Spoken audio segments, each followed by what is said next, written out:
Bueno, pues muy buenas tardes, que Dios les bendiga, Dios les guarde. Soy el pastor Percy J. Riley transmitiendo desde la ciudad de Los Ángeles en esta hermosa tarde. Y como siempre, estamos transmitiendo desde mi trabajo, lo cual ya es habitual en mi canal. Y con la ayuda de Dios, hoy vamos a tener un compartir con algunos hermanos católicos. Gloria a Dios. Y vamos a estar hablando sobre la historia del pentecostalismo, el origen y desarrollo de esta denominación.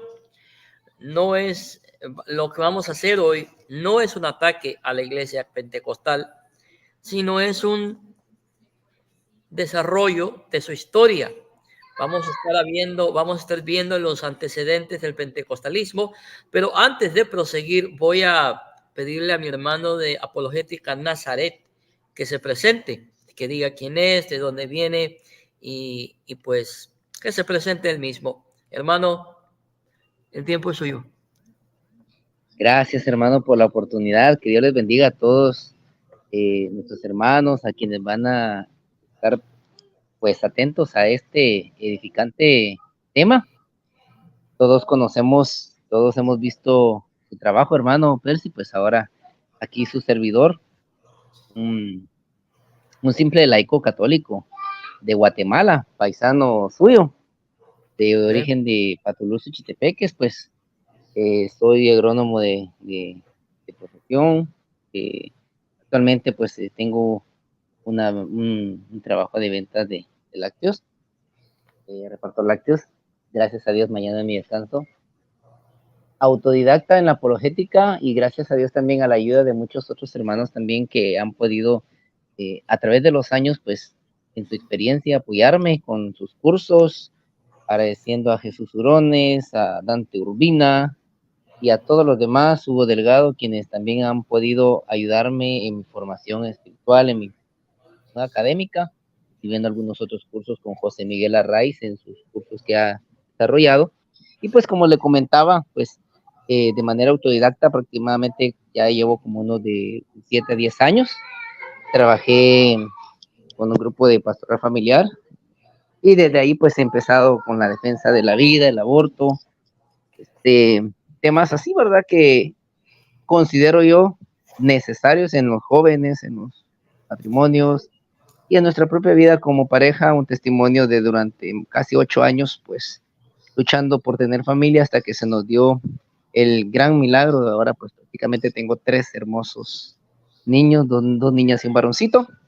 Y ahí estamos, hermano, para la gloria de Dios, ¿verdad? Proclamando el Evangelio y pues ahí sí que luchando cada día a ser mejores personas, como diría San Juan Bosco, ser honrados cristianos y buenos ciudadanos, ¿verdad? A la orden para servirles aquí. Estamos pues dispuestos siempre a dar razón de nuestra esperanza a quien nos la pida, ¿verdad? Amén, hermano, gracias a Dios. Pues hermano, vamos a comenzar en el nombre de Jesús. Si los demás hermanos van a venir, pues los añadimos. Vamos a comenzar. Si hay alguna pregunta, hermano, interrúmpame con toda confianza, no hay ningún problema. Vamos a comenzar entonces con el nacimiento y desarrollo del pentecostalismo. El Muy bien. movimiento, el movimiento pentecostal es considerado por muchos como la tercera fuerza del cristianismo, después del catolicismo y del protestantismo. En otras palabras, el pentecostalismo es tan grande como lo es el catolicismo y el protestantismo. Esto es sobresaliente dado que solo cuenta con más de 100 años de historia. No es tan viejo como el catolicismo. El catolicismo tiene 2000 años de historia, mientras que el pentecostalismo, mientras que el protestantismo tiene 504 años de historia. Mientras que el pentecostalismo. ¿Sí? Entonces, Sí, ahí podemos ver que ha crecido bastante el pentecostalismo en menos de 100 años. Las iglesias evangélicas más grandes del mundo son pentecostales o carismáticas.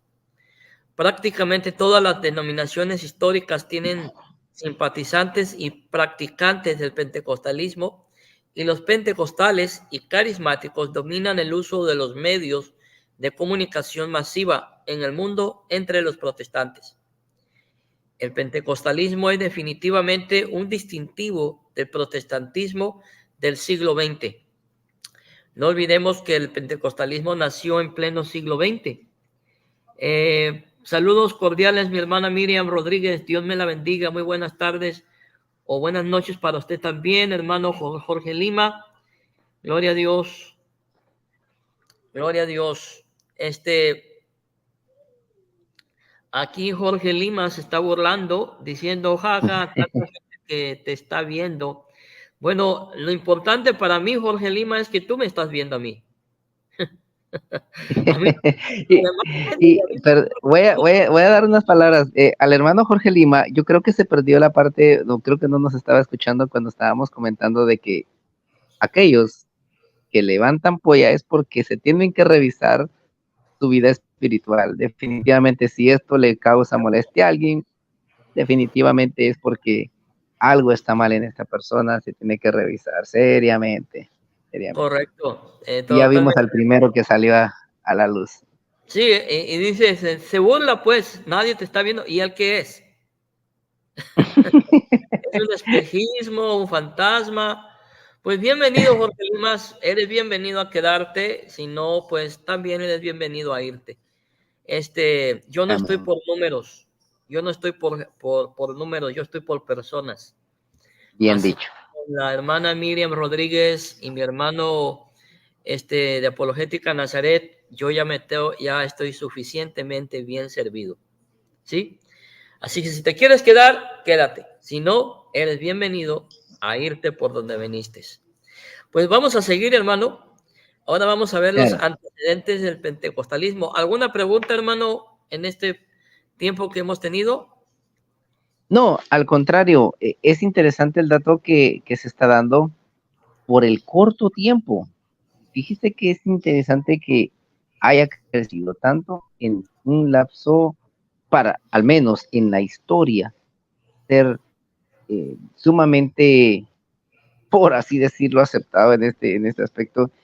Un movimiento se ha vuelto tan grande, tan vasto en este aspecto. Es curioso, definitivamente. Me imagino que más adelante usted va a mencionar algunos aspectos por los cuales este movimiento ha crecido, Sí, obviamente. Entonces, sí, yo creo que eso va a ser interesante escucharlo, hermano. así es, mi hermano. Gloria a Dios. Pues vamos a seguir con la ayuda de Dios. Antecedentes del pentecostalismo. Se puede trazar al menos 7 antecedentes al movimiento pentecostal. El movimiento de santidad, las iglesias de tradición wesleyana, mayormente metodistas, crecieron mucho en los Estados Unidos durante el siglo XIX, gracias al segundo despertar. Según la teología wesleyana, el cristiano experimenta dos obras de gracia: el nuevo nacimiento y el perfeccionamiento o santificación. Esta última podía ser un proceso o también se podía experimentar de manera sobrenatural posterior a la conversión. La teología de Wesley infiltró muchas iglesias presbiterianas y bautistas. Gradualmente, algunos predicadores aplicaron la misma lógica al bautismo del Espíritu como segunda obra de gracia. Luego, el énfasis pasó gradualmente de la obra centrada en Cristo hacia la obra centrada en el Espíritu Santo. Una característica notable dentro del pentecostalismo es que el pentecostalismo basa más su atención en el Espíritu Santo que en la persona de Cristo.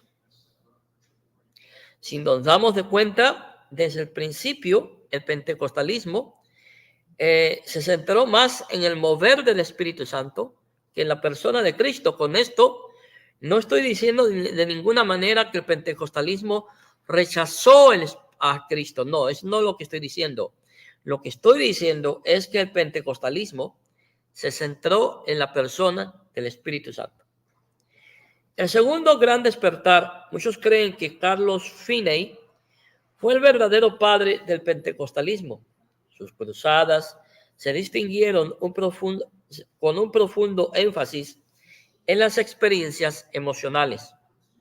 Aquí vemos dos factores que han caracterizado al movimiento pentecostal desde siempre, desde el principio. Primero, se basan en la persona del Espíritu Santo y segundo, se basan en las emociones emocionales. Eso define categóricamente lo que es el pentecostalismo. El dispensacionalismo, que se originó a finales del siglo XIX, vio un fuerte interés de los evangélicos en temas de profecía bíblica. John Nelson Darby, que fue el originador, el que originó el dispensacionalismo, fue el propagador de esta enseñanza. Tuvo un fuerte interés en la profecía bíblica y su cumplimiento. Aquí vemos otra tercera cosa que caracteriza a los pentecostales. Primero, que los pentecostales se basan más en el Espíritu Santo que en Cristo. Segundo, que son emocionales. Y tercero, que tienen un gran interés en la profecía y su cumplimiento. Ese interés en la profecía antigua se basa en parte por la creencia en la vigencia de la profecía en el presente. La convención de Keswick, Inglaterra, en la década de 1870, al norte de Inglaterra, comenzó a celebrarse una serie de conferencias para promover una vida espiritual más profunda. El estadounidense Robert Pearsall apoyó esta escuela de pensamiento y la llevó a Estados Unidos. La misma enfatizaba la santidad de fe, el premilenarismo y los dones del Espíritu Santo. Estas ideas tuvieron amplia cabida entre los evangelistas del tercer despertar. El tercer despertar, ¿qué es el tercer despertar? Bueno, fue el avivamiento norteamericano ocurrido entre 1875 y 1920, bajo evangelistas como Dwight L. Moody, Reuben A. Torrey, Billy Sunday, A.B. Simpson, fundador de la ACM o fundador de la ACM, Adoniram J. Gordon, Federico Mayer, Andrew Murray y Juan Alejandro Dewey. Estos nombres son los que proporcionaron, por así decirlo, el tercer gran despertar del movimiento pentecostal. Debemos de entender algo sumamente importante. Lo que estoy hablando en este momento es el desarrollo, es el génesis de lo que hoy conocemos como el pentecostalismo. Algunos como Moody, Torrey y Simpson enfatizaban que el bautismo del Espíritu es una segunda experiencia destinada por Dios para todos los cristianos, a fin de darles poder para el servicio. Algunos grupos surgidos del tercer gran despertar reportaron experiencias con la glosolalia. ¿Qué es la glosolalia? El hablar en lenguas. Pero no son las mismas lenguas que se hablaban en Hechos capítulo 2. Estas lenguas son diferentes, pero ese es tema de otro costal. No vamos a entrar en detalles sobre eso. Como el de 1893 en los montes Apalaches occidentales, conocido como el avivamiento de Camp Creek. Debemos de ver que durante la transición del desarrollo del pentecostalismo, tuvieron varios avivamientos. Y uno de estos avivamientos fue el de Camp Creek, donde se hablaron también supuestas lenguas. Ese grupo fue liderado por Ambrose J. Tomlinson entre los años 1865 a 1943. Me permiten un momento, creo que tengo visitas, ya llegaron los de mantenimiento Así que, hermano, le cedo el lugar a usted para que usted hable mientras yo atiendo a la gente esta.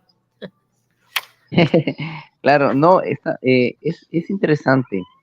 Fíjese que estaba leyendo un poquito acerca de lo que es Juan Sepúlveda, un teólogo pentecostal chileno, si no estoy mal, haciendo referencia a lo que mencionaba el pastor en cuanto a la experiencia y todo lo que es la teología, en este caso su génesis, tal como lo mencionaba. En 1998, Juan Sepúlveda habla acerca de una perspectiva pentecostal, o sea, el criterio de la verdad, lo que tiene sentido, dice, no es aquello que sea perfectamente inteligible a la razón, sino aquello que logra movilizar la totalidad del ser humano, dice. Cuando el ser humano tiene experiencias profundas, se encuentra con que el lenguaje racional se muestra muy limitado como vehículo para comunicar dicha experiencia y compartirla con otros. Ahora, en este caso, cuando vemos ese sensacionalismo, cuando vemos este tipo de experiencia religiosa, cuando, tal como lo mencionaba el pastor Percy, hablaba acerca de todo este tipo de, entre comillas, fruto de ese mover del espíritu, de esa glosolalia, como lo mencionaba, hay una dificultad. ¿Y por qué hay una dificultad acá? Porque precisamente no se menciona en este caso cuál es en realidad ese vehículo. No hay un ordenamiento, no hay algo que los pentecostales hayan podido transmitir de manera correcta, el articular y comunicar la profundidad de su experiencia en el lenguaje de su teología sistemática. Entonces, en este caso, solo con este tipo de datos, este tipo de corriente, vemos que falla y grandemente.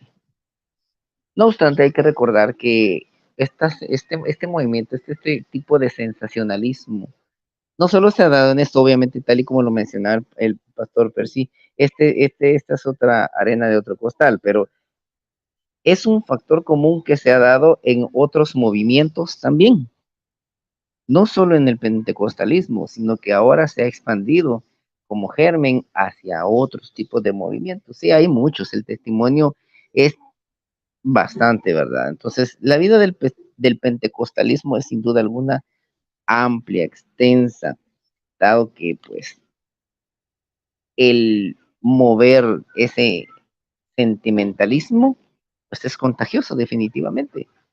El testimonio obviamente de la obra de Dios en el creyente, o el lugar teológico por excelencia o lo que podríamos ya hablar como la profundidad de las escrituras, como venir a hablar acerca de lo que es la palabra de Dios, se deja por un lado muchas veces por ese sensacionalismo. Esa teología pentecostal, póngale el punto de partida, el reinterpretar el mundo, todo lo demás, conlleva una serie de errores garrafales. Ya el pastor pues podrá darnos una muestra de todo ello, cómo es que esto genera, sin duda alguna, este, una teología errónea, una teología que no tiene sistematización, una teología totalmente basada en los sentidos, tal como lo expresaba al inicio el pastor Percy, ¿sí?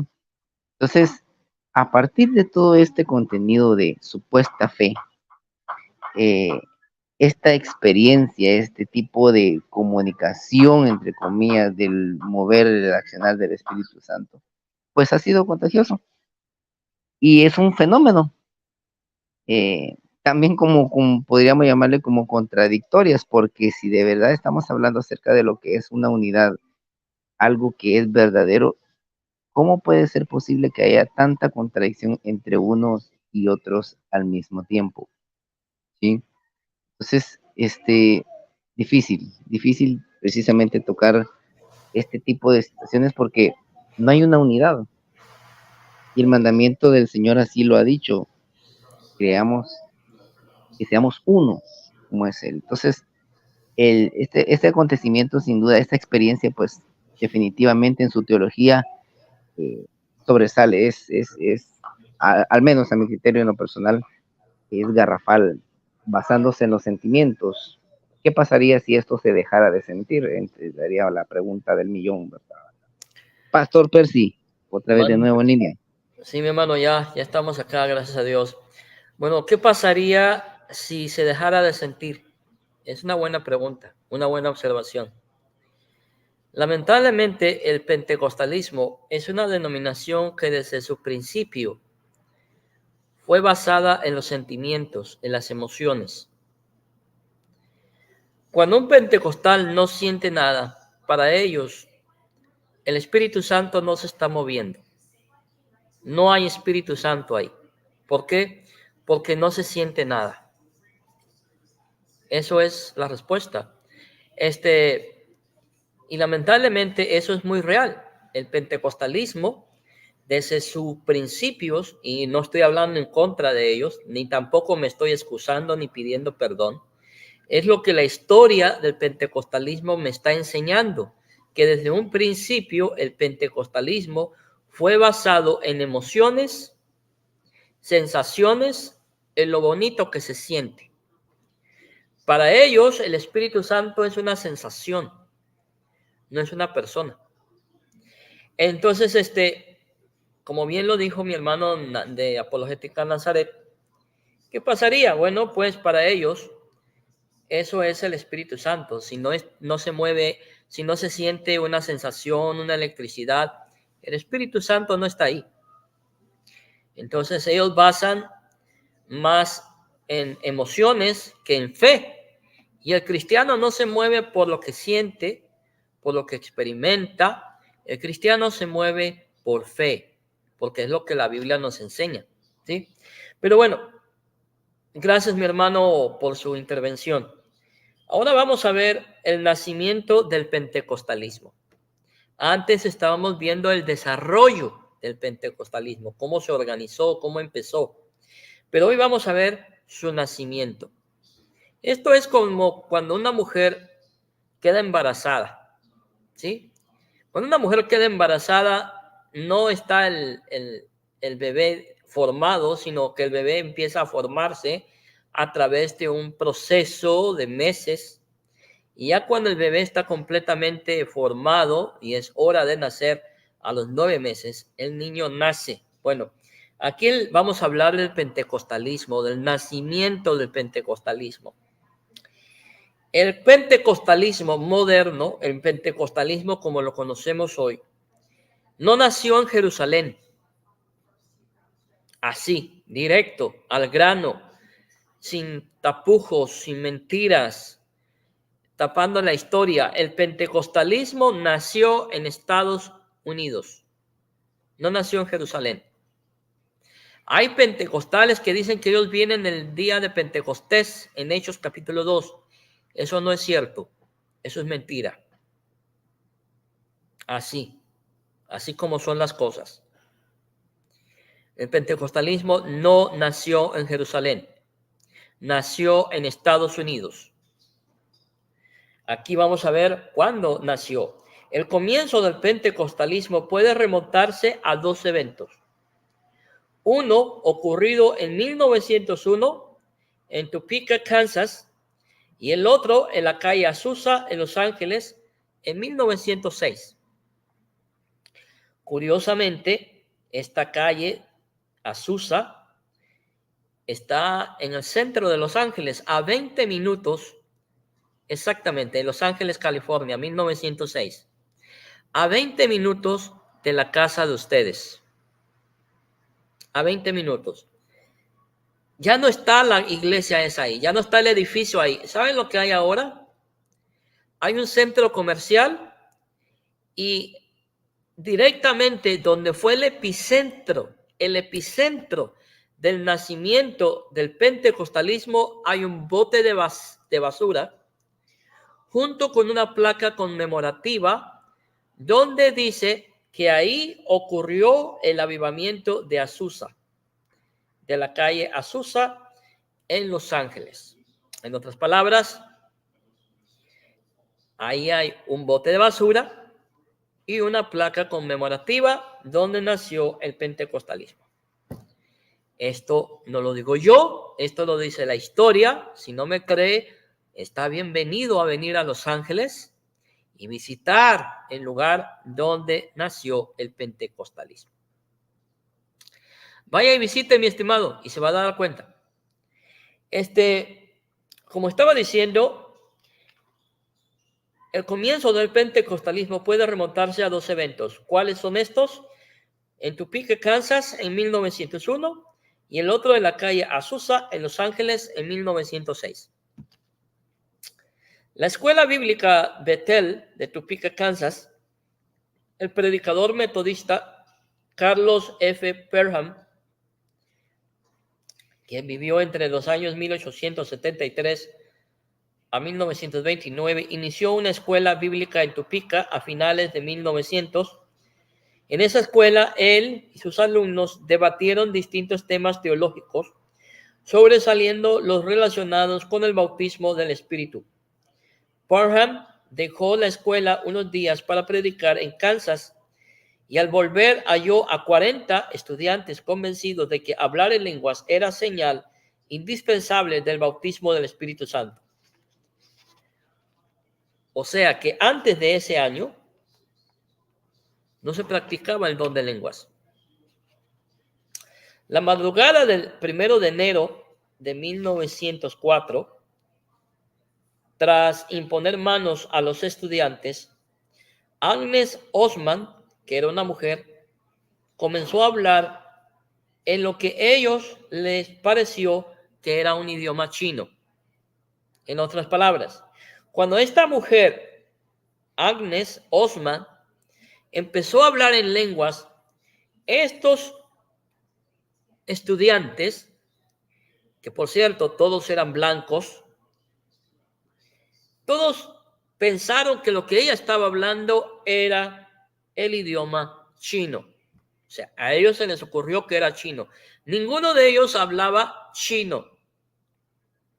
¿Sí? Todos hablaban inglés, pero a ellos les pareció. Ese es otro problema del pentecostalismo, que ellos se basan en lo que ellos piensan que es. Entonces, a partir de ahí, en los días posteriores, los demás estudiantes experimentaron lo mismo. En otras palabras, si Agnes recibió el bautismo del Espíritu Santo, supuesto el bautismo del Espíritu Santo con la señal de hablar en lenguas, ¿por qué ellos tampoco lo iban a recibir? Perham cerró la escuela y con sus estudiantes se dedicaron a propagar la nueva experiencia por Kansas, Missouri y Texas. Pero recibieron mucha oposición. Finalmente, en 1905, algunos comenzaron a aceptar esta nueva enseñanza.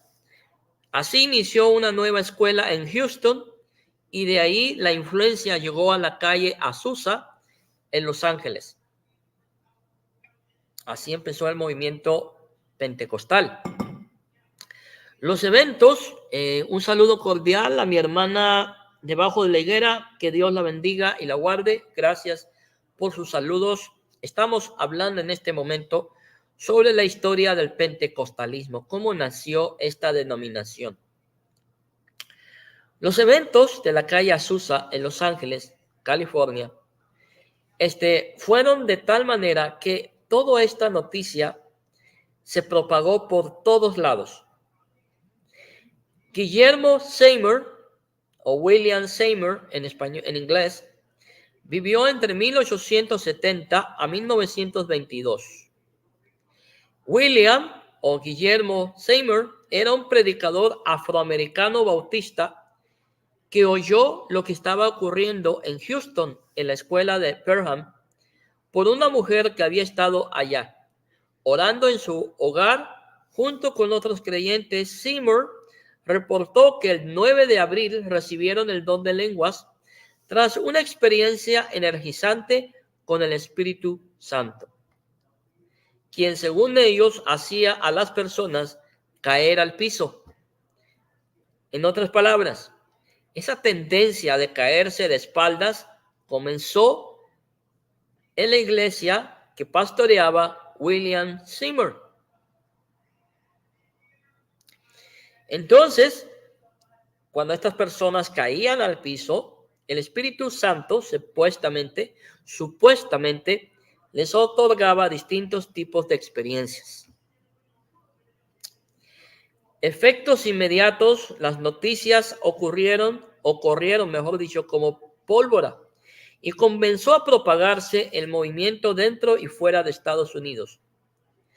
Pablo Deiros afirma que más de 20 denominaciones pentecostales, fíjense bien, 20 denominaciones pentecostales, 20, no una, no dos, no tres, no cuatro, 20 denominaciones pentecostales trazan su origen al avivamiento de la calle Azusa, incluyendo las Asambleas de Dios, que es una de las más grandes a nivel mundial.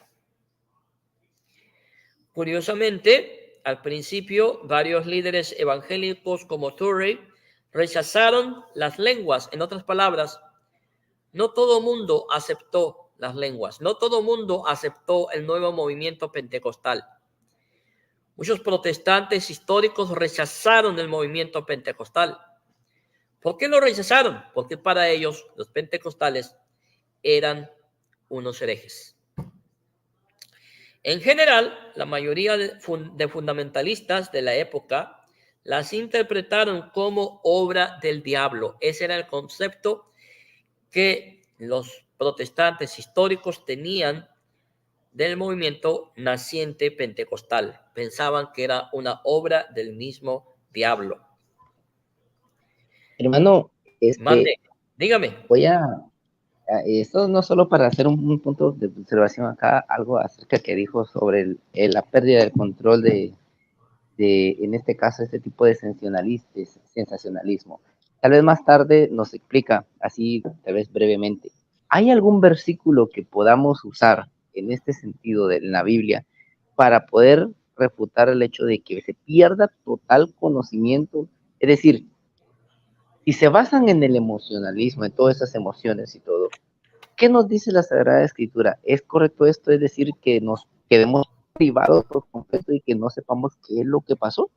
¿O la Biblia nos dice algo extra, algo más que los pentecostales pues defienden a capa y espada, que se han privado por completo de su control corporal y toda la situación de esto que viene abarcando? Porque al sentir bonito, al sentir todo este tipo de cosas, y que obviamente tal como lo indicaron algunos reformados, algunos protestantes, tal como usted lo está mencionando, muchos lo tomaron como obra del demonio.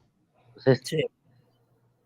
esto tiene algún fundamento bíblico? Creo yo que más adelante usted pudiera proporcionarnos algunas citas que seguramente serán devastadoras para todo este tipo de movimientos, ¿verdad, hermano? Sí, mi hermano. Fíjese que sí hay un versículo bíblico, y este versículo bíblico, a ver, voy a ver si lo puedo encontrar en la Biblia, pero lo voy a parafrasear. Ese versículo bíblico dice que el espíritu del profeta está controlado por el profeta. En otras palabras, así hablando sencillamente, los pentecostales dicen que cuando el Espíritu Santo los toma, ellos pierden control.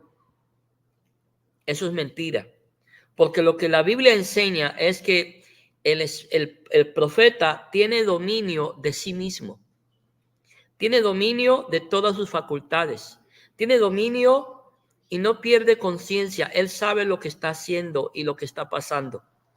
Así que la excusa de los pentecostales, que ellos pierden control y pierden el conocimiento, es mentira. Porque lo que la Biblia enseña es todo lo contrario. El profeta tiene dominio de todas sus facultades. Es lo que la Biblia enseña. En este momento no tengo, bueno, sí tengo la Biblia conmigo, pero tendría que, como estoy transmitiendo por mi celular y por mi laptop, no puedo buscarlo. Si hay alguien aquí en las redes que sabe de lo que estamos hablando, lo puede buscar, y darnos la cita. Gloria al Señor. Pero, gloria a Dios, déjeme ver. Ok. Gloria a Dios. Sí, si no estoy mal, es Primera de Corintios, capítulo 14, verso 32 al 34, creo que dice, y los A ver, espíritus de léalo. los profetas, Primera de Corintios, capítulo 14, verso del 32 al 32, si no estoy mal, si no me falla la memoria. Dice, y los espíritus de los profetas están sujetos a los profetas, Ahí porque está. Dios no es un autor de confusión. Ahí está. Voy a repetir esto, porque Dios no es autor de confusión. Exactamente. ¿Listo? Ahí está. Ese versículo, y hay otros más, refuta totalmente y deja en evidencia total a los pentecostales, que dicen que pierden conocimiento, que no tienen control de sí mismos, que por eso saltan, por eso gritan, por eso corren. La Biblia dice todo lo contrario. A ver, vuélvalo a leer, hermano, por favor. Sí, claro, dice aquí, y los espíritus de los profetas están sujetos a los profetas, porque Dios no es autor de confusión, sino de paz. Ahí está. ¿Mm? Más claro ni el agua, hermano. Sí, Así es. Yo creo que no solo, no solo es un autor de paz, sino también de unidad. Usted mencionaba un dato sumamente importante aquí, que surgían más de 20, ¿cómo lo mencionaba? ¿Usted 20 el dato? denominaciones pentecostales.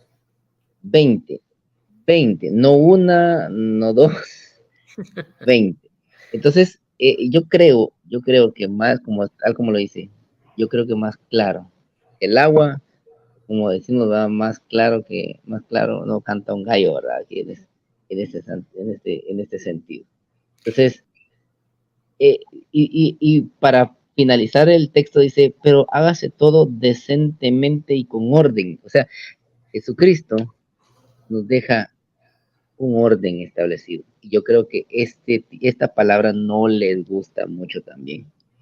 No les gusta mucho por ahí porque definitivamente marca una autoridad, marca un establecimiento, marca un lineamiento. No es solo lo que yo siento, no es como yo lo vivo, no, sino que es un orden.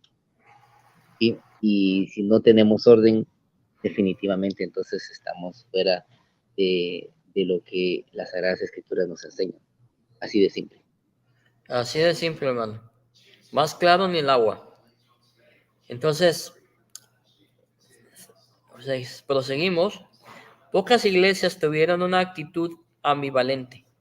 La Alianza Cristiana y Misionera, por ejemplo, eligió no buscar las lenguas, pero tampoco prohibirlas, y la Iglesia del Nazareno, que nació en 1908, rechazó la idea de que hablar en lenguas era obligatorio. Casi todos los pentecostales de la primera generación pensaban que las lenguas que hablaban eran idiomas existentes.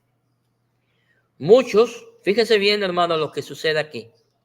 Muchos de esos pentecostales que recién habían salido hablando en lenguas, muchos de ellos salieron al campo misionero pensando que hablaban en nuevos idiomas, ¿sí? O sea, ellos salieron convencidos de que la evangelización mundial sería finalmente cumplida en poco tiempo, solo para descubrir algo sumamente importante, hermano, que sus lenguas no eran comprendidas por nadie. En otras palabras, estas personas que habían sido bautizadas supuestamente por el Espíritu Santo y que hablaban idiomas supuestamente, cuando salieron fuera de Estados Unidos y se fueron a China, se fueron a otros países, se dieron cuenta de que lo que ellos hablaban no eran idiomas y que nadie los entendía. Esto hizo que la teología actual de las lenguas angelicales, fíjese, que las lenguas angelicales tuviera su aparición para justificar tal experiencia. En otras palabras, cuando se dieron cuenta que lo que hablaban no eran idiomas, ellos dijeron, bueno, la Biblia habla de idiomas angelicales, lo cual es una mentira. Otros grupos wesleyanos que se opusieron al pentecostalismo fueron el ejército de salvación, los metodistas wesleyanos, los metodistas libres y la iglesia peregrina de santidad. Entonces, aquí podemos ver la reacción de las denominaciones históricas. La reacción de las denominaciones se dividió entre simpatizantes y enemigos del pentecostalismo. Pero la postura wesleyana de que la naturaleza pecaminosa era extinguida en el creyente gracias a la obra del Espíritu Santo hizo que los calvinistas se apartaran del pentecostalismo. O sea, los calvinistas dijeron, no queremos saber nada de usted. ¿Sí? ¿Por qué? Porque lo que ustedes están haciendo no es bíblico. Ahora, dentro del pentecostalismo naciente en 1906, en Azusa, nació otra forma de pentecostalismo. Un pentecostalismo dañino, un pentecostalismo tóxico. ¿Cuál creen ustedes que es ese pentecostalismo? ¿Cuál creen que es ese pentecostalismo tóxico, dañino, que ha causado mucho daño desde su nacimiento hasta este día? Y lo va a seguir causando. Me refiero al pentecostalismo unicitario. Sí, el pentecostalismo unicitario nació del pentecostalismo. Lamentablemente, la denominación pentecostal es cuna de muchas sectas, de muchas falsas enseñanzas. El pentecostalismo unicitario nació entre los pentecostales en 1913.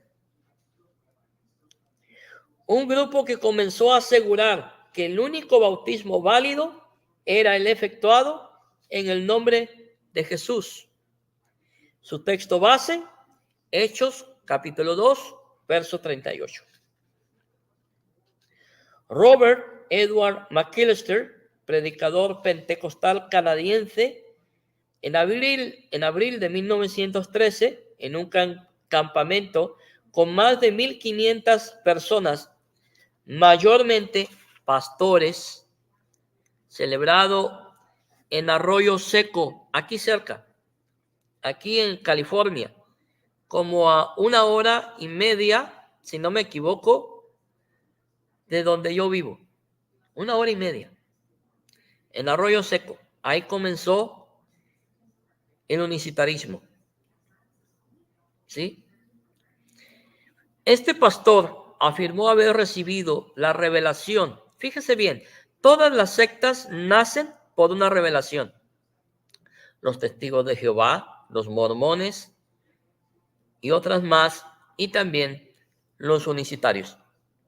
Este pastor, que ya dije el nombre, Robert McAllister, afirmó que Dios le había revelado a él que el bautismo debería de celebrarse en el nombre de Jesús. Este hombre afirmó haber recibido la revelación, como ya lo dije, que la Trinidad era una doctrina falsa. O sea, este hombre, los unicitarios, el fundador de los unicitarios, recibió la revelación que la Trinidad era una doctrina falsa y que los cristianos deberían bautizarse solo en el nombre de Jesús. ¿Cuántos años, cuántos siglos la iglesia tiene de estar bautizando como lo enseñó Jesús? 2,000 años. Y ahora vienen estos unicitarios a revivir una herejía que la iglesia rechazó y a decirnos que por 2,000 años la iglesia ha estado equivocada. y que Dios en su infinita misericordia le reveló a un canadiense que la iglesia estaba equivocada después de 2000 años. O sea, ¿por qué se tardó tanto Dios? No, no es que Dios se haya tardado tanto, es que estos inútiles revivieron una herejía llamada sabelianismo y ahora la están enseñando como una revelación divina, cuando no es una revelación divina, es una herejía. Hermano, en este Hermano, caso, ¿quiere hablar? Hable. sí, sí, no, iba a comentarle, este término de sabelianismo se referirá al presbítero Sabelio, en este caso del norte de África, ¿es el mismo? Que hablaba acerca que, o en este caso esta herejía llamada como modalismo, que entendía que eran un tipo de modo de representar a Jesús y no la Santísima Trinidad, ¿es correcto? Exactamente él es. Ya, Él listo. es. Eso Ajá, bueno. ok. Cuando me quiera interrumpir, hermano, con toda confianza, hágalo. No hay ningún problema. La mañana siguiente, fíjese bien lo que ocurrió aquí. Este pastor, supuesto pastor, cuenta su historia, cuenta su revelación, pero a la mañana siguiente, uno de los ministros asistentes llamado John G. Shape gritó haber tenido durante la noche una confirmación divina.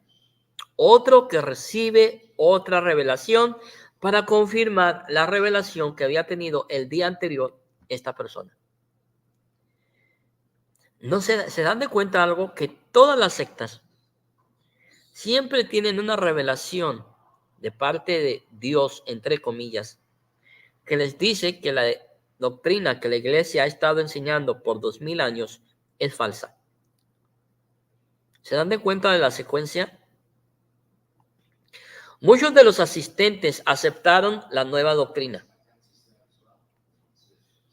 Uno de ellos, el ministro Frank Ewart, dedicó un año a refinar, fíjese bien lo que está pasando aquí, dedicó un año a refinar teológicamente la nueva creencia y en abril de 1914 él y Glenn Cook se bautizaron, fíjese bien cómo se bautizaron, el uno al otro. O sea, los dos se bautizaron a sí mismos. Primero tú, yo te bautizo a ti y después tú me bautizas a mí. O sea, los dos se bautizaron a sí mismos en el nombre de Jesús, marcando así el inicio formal del pentecostalismo unicitario, que hoy por hoy ha hecho tanto mal a la iglesia de Cristo. ¿Sabe cuántos unicitarios hay en el mundo? Hay 26 millones de unicitarios. 26. A partir de ese día, Edward y Cook se dedicaron a propagar la nueva doctrina, generando división en la recién establecida denominación de las Asambleas de Dios. ¿De dónde nacieron los unicitarios? Del pentecostalismo, pero más específicamente de las Asambleas de Dios. El punto de vista trinitario triunfó en la reunión del Concilio General de San Luis, Missouri, en 1916. En otras palabras, las Asambleas de Dios no aceptaron esta herejía. Los que sostenían el concepto de solo Jesús crearon una variedad de pequeñas, fíjese bien, estos unicitarios crearon una variedad de pequeñas nuevas denominaciones que se unieron en 1945 bajo el nombre de Iglesia Pentecostal Unida Internacional. Esa denominación actualmente cuenta con más de 5 millones de adherentes en más de 42,000 iglesias. Y se estima que en la actualidad un 25% de los pentecostales en los Estados Unidos se identifica con la postura unicitaria. ¿Algo que decir, hermano? No, hermano, totalmente de acuerdo. Solo en este caso, es interesante otra vez unas cifras aterradoras, y digo aterradoras, No, porque sí, si son el, aterradoras. porque si el principio es que todos seamos uno, bueno, yo creo que el 26 millones sí me queda un poquito, un poquito grande en este sentido. Yo sí veo escalofriante este aspecto porque se esparce como pan caliente. Y es que en su doctrina, en este caso, que obviamente después viene a negar la Santísima Trinidad, es un problema enorme que ha afectado a muchísimos, o en este caso los solo Jesús, los llamados solo Jesús en este caso. Entonces, yo creo que de ahí se desprende no solo la negación de la Santísima Trinidad, sino otras bases fundamentales en las cuales creemos el Espíritu Santo, ¿verdad? El accionar de Dios Padre y todo lo demás. Entonces, aquí estamos hablando no solo de expandir de que ese error se expandió, sino que una confusión realmente, eh, pues, tremenda, hermano.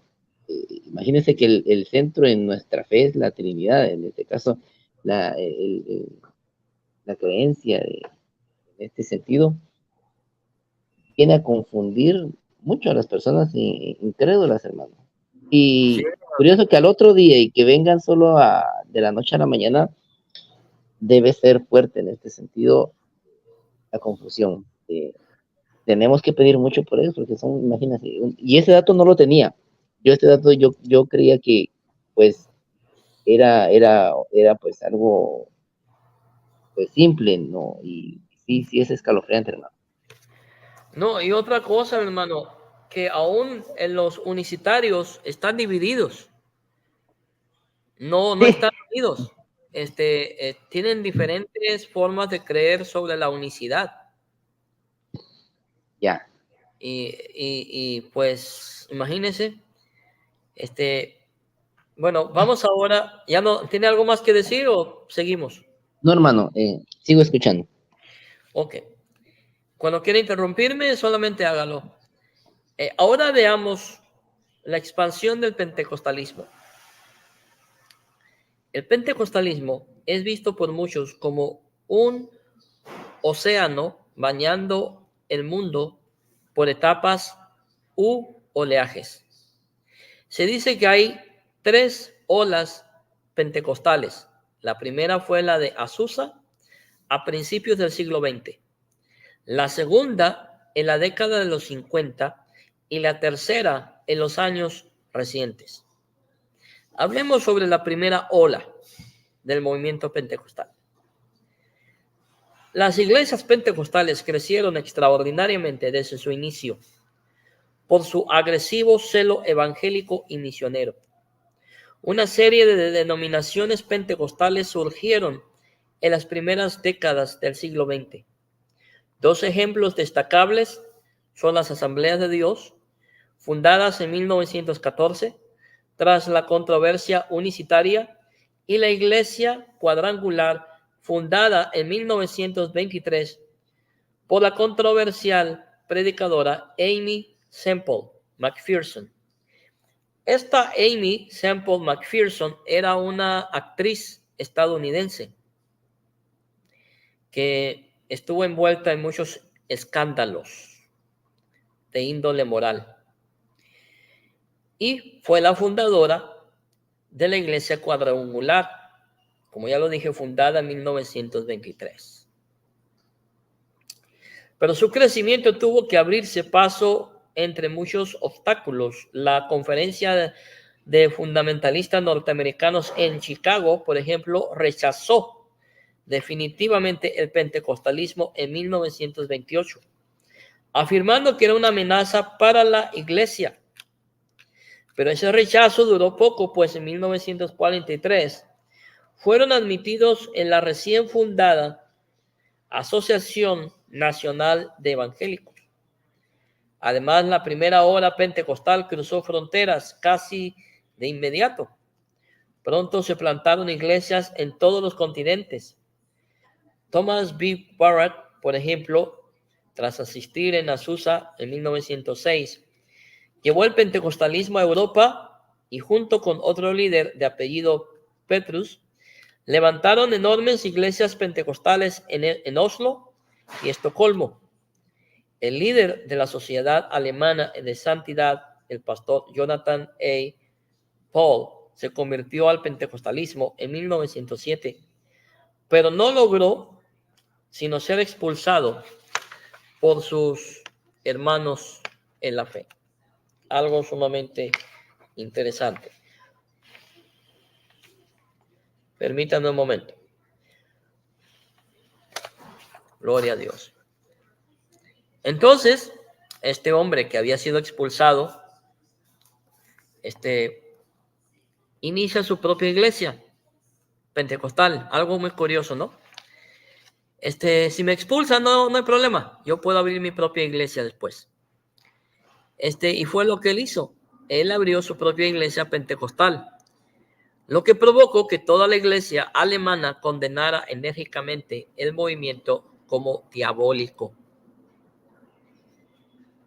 O, en otras palabras, si nos damos de cuenta, las denominaciones históricas, tanto en Estados Unidos como en Alemania, Europa, veían el movimiento pentecostal como algo diabólico. Y así se le puso freno en Alemania.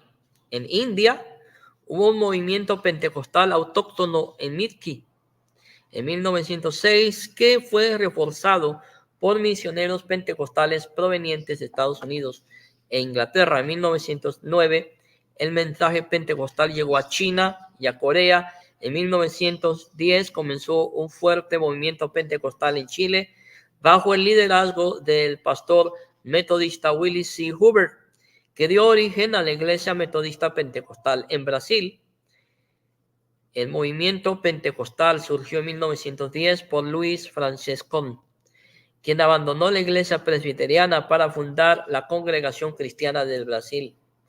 En México, el pentecostalismo unicitario se diseminó rápidamente en el norte del país. Desde 1914 y en el sur, Cesáreo Burciaga fundó la primera iglesia de las Asambleas de Dios en 1929. La segunda ola, en la década de los 50, los evangelistas William Marion Branham y Oral Roberts celebraron cruzadas enfocadas en personas de iglesias tradicionales. Esto hizo que miles de cristianos pertenecientes al protestantismo histórico abrieran las puertas al pentecostalismo dentro de sus propias iglesias. En 1960, el pastor Dennis Bennett de la iglesia episcopal en San Marcos, la iglesia se llamaba San Marcos, en la ciudad de Van Nuys, California, que queda a 45 minutos de donde yo vivo, hizo público a su congregación que había hablado en lenguas. Esto se consideró o se considera el inicio formal de la congregación, hermanos amados, que hoy se denomina pentecostal, o sea, la segunda ola. Su distintivo es que creció dentro de las denominaciones históricas como la iglesia luterana, la iglesia bautista, metodista, presbiteriana, los hermanos libres, congregacionales y aún mi hermano Nazaret de la iglesia católica. Hasta ahí llegó la influencia de la iglesia pentecostal. También se infiltró dentro de la iglesia católica y la ortodoxa oriental. Tampoco se salvaron los ortodoxos. Es curioso, ¿no? Otros movimientos asociados con la segunda ola pentecostal han sido... you as well, thank you.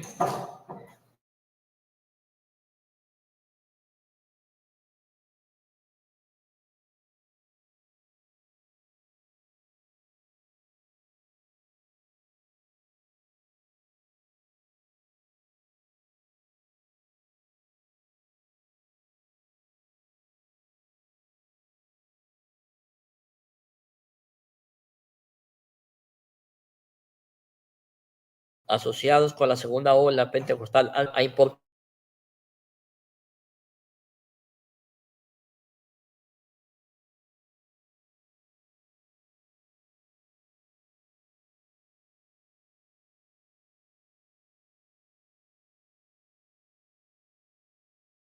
Estados Unidos, con Nicky Cruz, y John L. Sherin, que por cierto yo conocí a Nicky Cruz. Con su obra hablan en otras lenguas, libros que fueron leídos por millones, así como los ministerios televisivos de Oral Roberts y de Pat Robertson, CBN o CBN, de Pat Robertson, que aceleraron la expansión del carismatismo en Estados Unidos. También se considera parte de la segunda ola el movimiento de Jesús, que atrajo a miles de hippies al cristianismo carismático. En 1961, en la Universidad de Yale, o de Yale en español, un grupo dijo haber experimentado el bautismo del Espíritu Santo, y más tarde hubo reportes similares dentro de otras instituciones académicas. El movimiento se extendió también en Inglaterra, Canadá, Nueva Zelanda, Australia, Sudáfrica, Alemania y América Latina. Nuevas denominaciones surgieron de esta ola, entre las cuales se pueden mencionar Capilla Calvario, La Viña o Gracia Soberana, y Nuevas Fronteras en Inglaterra. O sea que han salido más denominaciones todavía. ¿Hermano desea decir algo? No, hermano, al contrario, sigo escuchando. Luego voy a hacer un dato, voy a hacer una observación porque sí, nadie está exento que nos veamos afectados por este movimiento. Y sí que también los católicos hemos sufrido en este caso, pues esa ruptura, ¿verdad, hermano? Sí. O sea, se han infiltrado hasta aún dentro de la Iglesia Católica. Vamos a ver, permítame un momento. Have a good night. Perdón. Como ya saben, pues estoy en mi trabajo, pero bueno. Ahora hablemos sobre la tercera ola, ¿sí? Del movimiento pentecostal. La iglesia pentecostal, la denominación pentecostal, es la denominación más grande dentro del mundo evangélico. Curiosamente, siendo la más grande, es la más dividida de todas las denominaciones. Si ustedes creen que la denominación bautista, metodista, luterana, usted nómbrela, tienen divisiones, adivine qué cosa. Los pentecostales se las ganan. Los pentecostales ganan el primer, segundo, tercero, cuarto y quinto lugar. ¿Por qué? Porque es la denominación más dividida. No solamente la más dividida, es de la cual han salido todas las herejías, falsas enseñanzas, sectas dentro de esta denominación. Pero ahora hablemos sobre la tercera ola. La tercera ola comienza después de 1980. Esta tercera ola es lo que se conoce como el neopentecostalismo, que por cierto, muchos pastores la consideran como una aberración, como una secta. Los neopentecostales, que por cierto, hace unos días atrás me salió una evangélica diciéndome, ¿quiénes son los nuevos, los neopentecostales? ¿Es un nuevo invento tuyo? Le dije, se nota que no conoces ni tu propia historia. Neo significa nuevo. En otras palabras, cuando decimos neoevangélicos o neopentecostales, estamos diciendo que son nuevos pentecostales o nuevos evangélicos. Entonces, dentro de la tercera ola, se forma lo que conocemos hoy en día como el neopentecostalismo. Esta nueva ola comienza, como ya lo dije, en 1980, con la multiplicación de una nueva generación de iglesias que ponen énfasis, fíjese bien, en la obra sobrenatural del Espíritu Santo. ¿Sí? Y usted me va a decir, pero el pentecostalismo siempre ha puesto énfasis en la persona del Espíritu Santo. Sí, pero la diferencia que con estos es que los pentecostales, fíjense bien, los pentecostales históricos, los pentecostales clásicos, siempre han visto al Espíritu Santo como la tercera persona de la Trinidad, lo cual, ¿quién es? Dios. Pero estos de la tercera ola consideran al Espíritu Santo como su mayordomo. ¿Han visto ustedes a ciertos pastores que le están dando órdenes al Espíritu Santo y le dicen, Espíritu Santo, muévete, Espíritu Santo, toca, Espíritu Santo, salva? Esos son los neopentecostales, que piensan que el Espíritu Santo está a la orden del creyente. Y eso es herejía.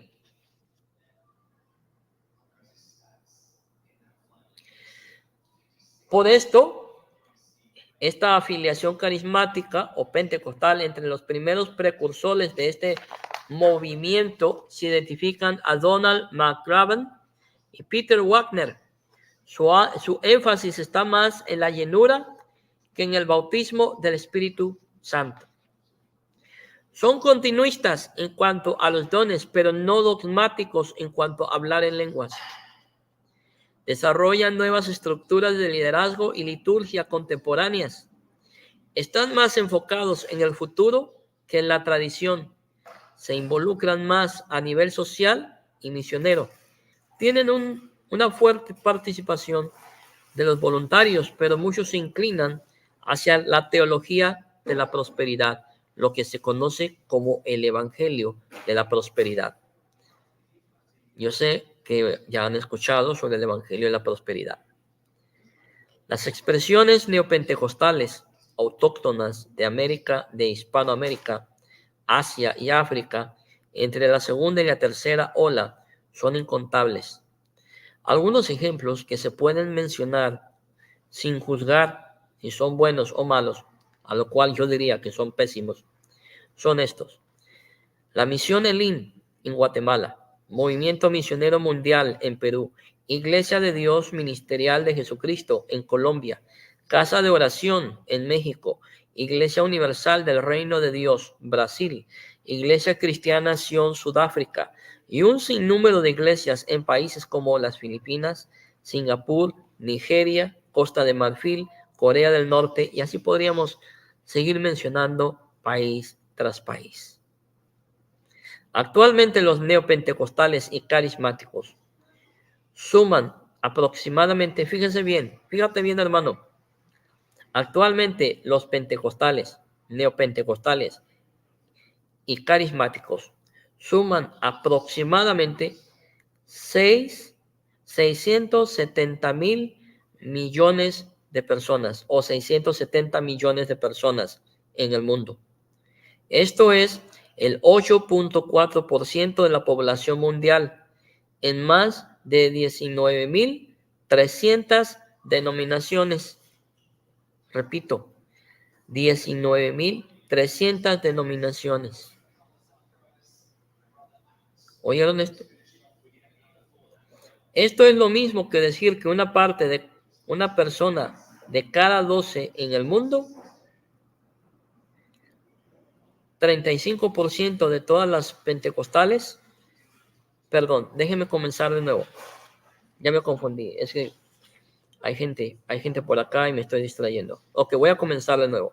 Actualmente los pentecostales carismáticos suman aproximadamente 670 millones de personas en el mundo. Esto es el 8.4% de la población mundial en más de 19,000 denominaciones. Esto es lo mismo que decir que una persona de cada 12 en el mundo, denominaciones, El 35% de todos son pentecostales, vive en África, el 30% en Hispanoamérica, el 20% en Asia, el 10% en los Estados Unidos y Canadá, el 3% en Europa y el resto de Oceanía. Se cree que para el año 2050 los pentecostales y carismáticos llegarán a los 1.000 millones de personas. ¿Quieren que les repita el dato? Bueno, se los voy a repetir porque soy buena gente. Se los voy a decir de nuevo. Actualmente los pentecostales y carismáticos suman aproximadamente 670 millones de personas en el mundo. Esto es el 8.4% de la población mundial en más de 19,000 denominaciones. Esto es lo mismo que decir que una persona de cada 12 en el mundo. El 35% de todos los pentecostales vive en África, el 30% en Hispanoamérica, el 20% en Asia, el 10% en los Estados Unidos y en Canadá, y el 3% en Europa y el resto en Oceanía. Se cree que para el año 2050 los pentecostales y carismáticos llegarán a los 1.000 millones de personas. Por desgracia, mucho del pentecostalismo es poco arraigado, más en la experiencia y en la emoción que en la escritura. Lo vuelvo a repetir lo último. Por desgracia, mucho del pentecostalismo es poco arraigado en el estudio, en el conocimiento y aún en la misma palabra de Dios. Están más centrados en la experiencia y en la emoción. Lo ha sido desde el principio, lo sigue siendo y lo va a seguir siendo. El pentecostalismo no está centrado en la palabra, sino está centrado en la emoción, en la experiencia, en lo bonito que se siente. Dice la escritura, ¿verdad, hermano? El pueblo perece por falta de conocimiento. Exactamente. Mejor no lo pudo haber puesto. Y fíjese Bueno, pues, que, hermano, esas cifras, yo digo que no sé cómo está el tiempo ahí, pero me parecieron bastante interesantes las cifras que mencionó. Bueno, sería obviamente, pues, para todo, al menos en mi caso, sumamente interesante ver esas cifras, donde y la podemos tener, porque al menos en mi caso son datos alarmantes, pero también que podemos consultar. Definitivamente se puede incluso hasta proyectar, tal como usted lo hizo para cierto año, se prevé que haya un crecimiento. Entonces esto es exponencial, hermano, sí, exponencial, y no solo por el hecho del sensacionalismo, tal como usted lo menciona, sino porque tiene una carencia escritural tremenda. ajá, Entonces, en este caso, pues, básicamente podríamos decir que solo es el sensacionalismo y muchas veces guiándose o aprovechándose de las personas. En este caso usted mencionaba también el continente africano y es sin duda alguna pues uno de los continentes que tiene, por así decirlo, gran apertura en este aspecto porque por el tipo de nivel de gente que vive, su nivel socioeconómico, y esto es otra arena de otro cristal, pues se prestará para otro programa, pero la gente aprovecha en este caso entonces esta situación de este tipo de personas y los incluye en su doctrina, en sus programas, en sus supuestos programas de estudio bíblico, ¿verdad? Porque ya nos demostró que en este caso es más sensacionalismo que otra cosa, ¿verdad, hermano? sí, Entonces, hermano. definitivamente datos alarmantes, datos concretos, datos verídicos que están ahí. Y no quiera ver es porque sencillamente es totalmente un ciego, no solo espiritual, sino que intelectual también, ¿verdad? Sí, así es. Mm. Sí, mi hermano, mire, lo que puedo hacer es que le puedo enviar el estudio, y en la parte de atrás vienen todas las fuentes. Vienen todas las fuentes. Usted me manda por interno su correo electrónico y yo le puedo mandar a usted el estudio completo Claro, para que claro. usted lo investigue y también pueda ver las fuentes. Que por cierto, este estudio no es, fue sacado de un pastor protestante. O sea, O sea no que es, no hay una excusa que digamos, lo hizo con hecho pensado, no, o sea, viene precisamente de un pastor protestante, o sea, sí, no es una conjetura del catolicismo romano, como no, dicen, que ah, no es fuente católica, es fuente evangélica. Y muy bien. usted puede averiguar esto, está en las redes sociales, en Google, usted se puede meter ahí, buscar historia del pentecostalismo, los nombres que yo le di, también los puede buscar, ahí están en las redes sociales toda la información. Todo lo que yo le di a usted es fuente histórica, no es una invención ni del pastor evangélico que lo hizo, sino es una fuente fidedigna que está ahí para el estudio y el conocimiento de las personas. Sí. Entonces, mi hermano, pues yo ya terminé con el tema. Unas últimas palabras que quiera decir. Pues ya lo dijo todo, hermano. No, fuera de esto, yo lo único que quiero agregar es esto. Vean, cuando uno ama la verdad, cuando uno ama de verdad a nuestro Señor, cuando uno ama las Sagradas Escrituras, que independientemente, hermano, que pues obviamente yo como católico, pues tenemos algunas otras que otras diferencias. eh, Sin embargo, cuando uno ama, le repito, la verdad, uno tiene que aceptarla sí o sí. Y todo esto que usted acaba de decir, hermano, nos deja una enseñanza que es el conocimiento, el amor a la verdad, el amor a, a lo que es en realidad la palabra de Dios, a la las sagradas escrituras. Fíjese que cómo es posible que por una sola persona haya venido a hacerse, como decimos en Guatemala, y claro, quizás usted se recordará de esta frase, pero por una persona se armó un gran chirmol. Eh, eh, una mezcla total de errores doctrinales garrafales, mejor dicho, horrores doctrinales. Horrores. Entonces, nuestro deber es proclamar la verdad.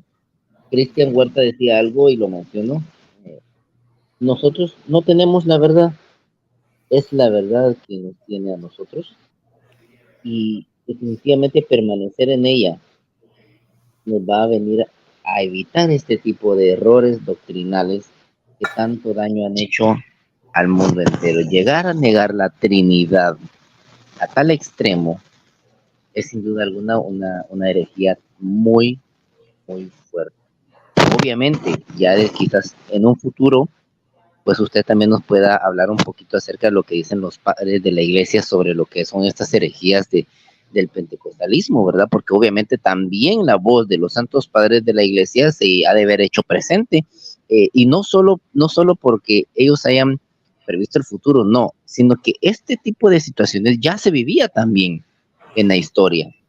Sí. Entonces, yo creo que esto, apoyado a la voz de los santos padres de la iglesia, nos van a hablar sobre un panorama tremendo. Y quien no lo quiera ver, como repito, o es ciego intelectual, o es ciego escritural o histórico, ¿verdad? Porque no se podría decir otra cosa, ¿verdad, hermano? Agradecerle a usted el tiempo, su tiempo, yo sé que incluso desde su trabajo, pues está ahí aportándonos su conocimiento, cosa que difícilmente otro ha hecho y que por ahí están escribiendo, no se han tomado el tiempo de venir y de instruir, en lugar de criticar, de construir, ¿verdad? Nuestras oraciones para ellos, sin duda alguna. Entonces, hermano, lo felicito. Yo creo que fue muy eh, enriquecedor y pues esperamos que volvamos a tener otra charla con usted, otro tipo de, de historia. De verdad, lo disfruté mucho. Esperamos que sea edificante para todos nuestros hermanos y pues que nuestro Señor Jesucristo nos ayude a salir siempre adelante, ¿verdad? Amén, hermano. Muchas gracias, por aceptar la invitación. Esperamos en Dios no sea la primera ni la última vez. Y también aprovecho pues para despedirme de la audiencia, despedirme de hermanos que estuvieron sintonizados. Gloria a Dios, tanto a los hermanos de TikTok, Facebook como de YouTube, y a los que estuvieron comentando groseramente, que por cierto son pentecostales. No podemos esperar más de ellos. Parece que no tuvieron educación en sus casas. Pero así son. O sea, son sumamente groseros, son sumamente vulgares, mal educados, no tienen respeto por nada. Pero bueno, claramente no todos los evangélicos son así. Hay algunos. Tampoco vamos a exagerar. Pero gracias a esos evangélicos que tienen educación, que tienen respeto, y que no son como los demás. Gloria a Dios. Bueno, pues yo me despido y me despido en el nombre del Padre, del Hijo y del Espíritu Santo, y nuevamente dándole gracias a Dios por cada uno de ustedes, y nos vemos en el próximo en vivo, si Dios así lo permite. La paz de Dios sea con ustedes. Gloria a Dios.